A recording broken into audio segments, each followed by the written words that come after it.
যতই জটিল হয়ে যাক না কেন, এই শিব নিজের এই শক্তির সঙ্গে যুদ্ধ করতে পারবে না পার্বতী। কিন্তু আমাকে তো নিজের প্রতিশ্রুতি রাখতেই হবে মহাদেব। এই যুদ্ধ আপনার সৃষ্টি নয়, আপনার পরিণাম মহাদেব। তুলুন অস্ত্র আর শুরু করুন যুদ্ধ। শান্ত হও পার্বতী। এই সৃষ্টির সংরক্ষক হওয়ার কারণে আমি তোমাকে এই কাজ করতে দেব না। সংরক্ষক, সৃষ্টির সংরক্ষক, এই নাম আপনার শোভা পায় না নারায়ণ।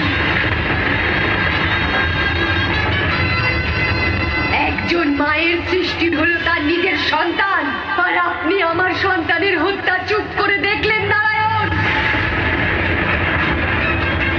মানছি আমার পুত্র রক্ষা যজ্ঞ ভঙ্গ হয়েছে, কিন্তু আমার ভাইয়েরও কি তার বোনের প্রতি ভালোবাসা ভঙ্গ হয়ে গেছে? আমি তোমার কষ্টটা বুঝতে পারছি পার্বতী, আর তোমার ক্রোধের কারণও। কিন্তু আমায় বিশ্বাস করো পার্বতী, আমরা সকলেই চেষ্টা করেছিলাম যাতে বিনায়কের এই পরিণতি না হয়। দেবতা আপনি, আপনি চাইলে আপনার পক্ষে সবকিছুই করা সম্ভব হতো।